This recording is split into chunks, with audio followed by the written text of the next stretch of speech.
Hey guys, so today we're going to cover politics and economics of the 1920s to kind of give you a background of what led to things going really well and things going really bad. So, in the election of 1920, both women and men voted for the first time. Governor James Cox was a Democrat from Ohio who urged the adoption of the League of Nations. Senator Warren G. Harding was a Republican from Ohio who was unclear about where he stood on basically every issue. His campaign slogan was that American people, quote, wanted a return to normalcy. Harding won in a landslide, as you can see in the map, in a sign that idealism and activism that had characterized the pre war years of the progressive era were completely over. So now we have Republican control of the executive branch and the legislative branch. So in the US, business boomed, farmers and unions struggled, unfortunately.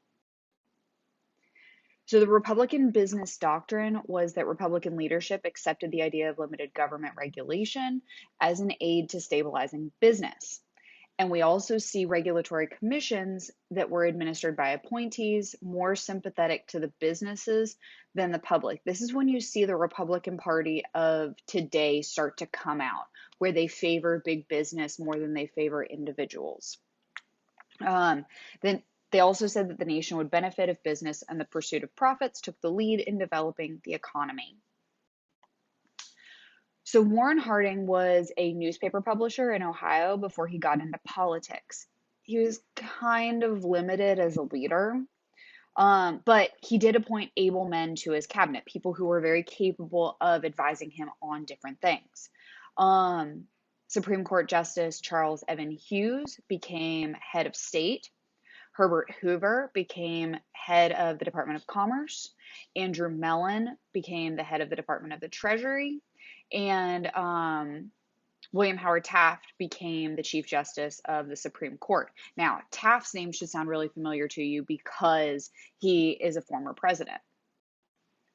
As for Harding's domestic policy, he signed into law measures that were adopted by Republican Congress, approving a reduction of the income tax, increasing tariff rates, establishing the Bureau of the Budget, and pardoning and releasing Eugene V. Debs from prison. He was convicted of violating the Espionage Act during World War I.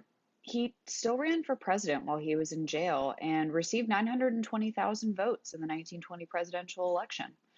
Pretty impressive for a dude in jail. As for corruption and scandal that we see throughout the 1920s, we have the Teapot Dome scandal. So, Harding's Secretary of Interior, Albert Fall, Congress had discovered that he accepted bribes for granting oil leases near Teapot Dome, Wyoming in 1924. Also, his Attorney General, Harry M. Dougherty, took bribes for agreeing not to prosecute certain criminal suspects. In August of 1923, Harding died suddenly while traveling in the West. He was never actually implicated in any scandals, but his cabinet had a whole lot of scandal. So Harding's VP was Calvin Coolidge. He was the Massachusetts governor who broke up the Boston police strike of 1919. He was also a man of very few words. His nickname was Silent Cal. His general motto was that if you don't say anything, you won't be called on to repeat it. So different kind of way of thinking about politics at this time. And when more and more people are thrown out of work, unemployment results. So his focus was the business of America is business. After less than a year in office, Coolidge was the overwhelming choice of the Republican Party as their presidential nominee in 1924. The Democrats nominated a conservative lawyer from West Virginia, John W. Davis, and they tried to make an issue of the Teapot Dome scandal. They were unhappy with conservative dominance in both parties. Liberals formed a new progressive party led by its presidential candidate, Robert La Follette of Wisconsin. Coolidge won the election easily, but the progressive ticket did extremely well for a third party in a conservative era. La Follette received nearly 5 million votes, which is actually pretty decent, chiefly from discontented farmers and laborers. Coolidge believed in a limited government while government does its own thing. Coolidge kept a close watch on the budget. He vetoed acts of the Republican majority in Congress. He wouldn't allow bonuses for World War I veterans. And he vetoed the McNary-Haugen Bill of 1928, which was created to help farmers as crop prices fell. So Coolidge declined to run for presidency for a second time. The Republicans then nominated self-made millionaire with a spotless reputation, Herbert Hoover. Hoover had served for 3 presidents, Wilson, Harding, and Coolidge, but he had never campaigned for political office on his own. Alfred E. Smith from New York was the Democratic candidate. He was Roman Catholic. He was opposed to prohibition, and he appealed to a lot of immigrant voters in the cities. Protestants were openly prejudiced against Smith because he was Roman Catholic. The Republicans boasted of Coolidge prosperity, which Hoover promised to extend, and they suggested that poverty would be ended altogether. Hoover won in a landslide and even took a large number of the electoral votes in the South. In several southern states, the taste of prosperity and a general dislike for Smith's religion outweighed the voters' usual allegiance to the Democratic Party, which you can see on the map there. We have mixed economic development in the 1920s. There is a brief post-war recession in 1921. And then from 1922 to 1928, overall business prosperity. Unemployment sat below 4%. The standard of living for most Americans improved significantly. We now have indoor plumbing and central heating becoming very common for average people. And the real income for the working class and the middle class increased.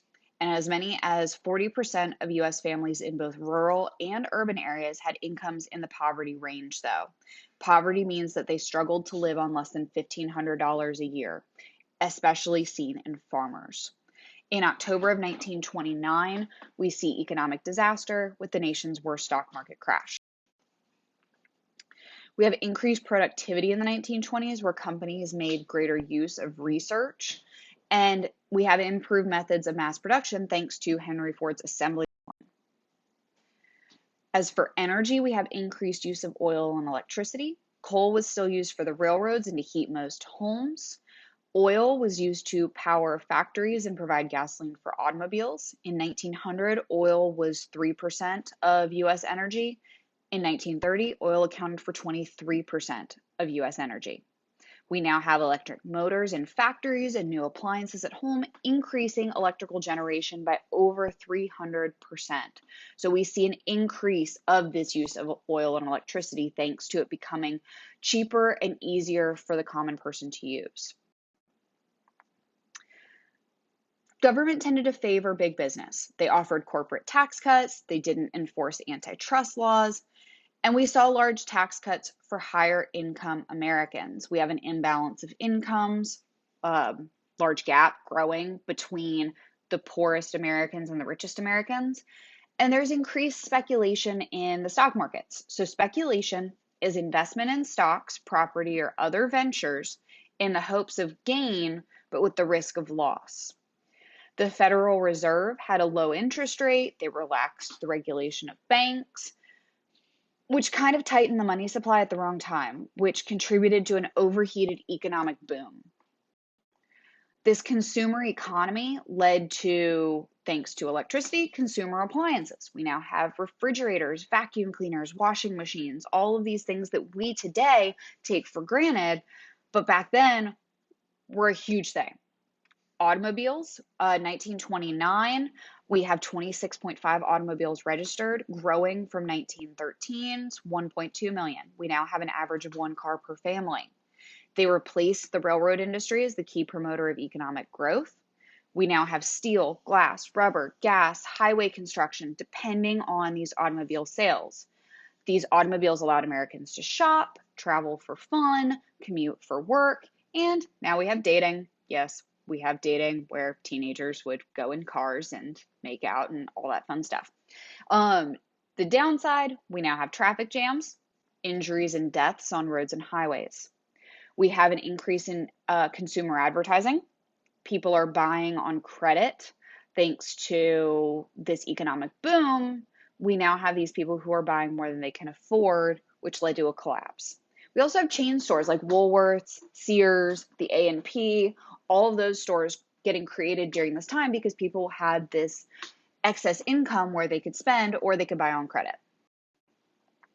From 1916 to 1918, crop prices were kept artificially high by wartime demand in Europe and U.S. government's wartime policy of their guaranteeing a minimum price for wheat and corn. Unfortunately, when the war ended, so did the farmers' prosperity. So farmers who had borrowed heavily to expand during the war had a heavy burden of debt now, and new technologies increased production, but they didn't solve the problems because now these farmers are having to go more and more into debt because they need to buy these new technologies in order to compete, but they really don't have the money. And we also see a rise in labor problems. In the 1920s, wages rose, unions declined. Um, Unfortunately, we have welfare capitalism where companies voluntarily offered their employees improved benefits and higher wages in order to reduce their interest in organizing unions. That's not unfortunate. That's a good thing. But unfortunately, a lot of companies use police, state militia, and mobs to resist unionization.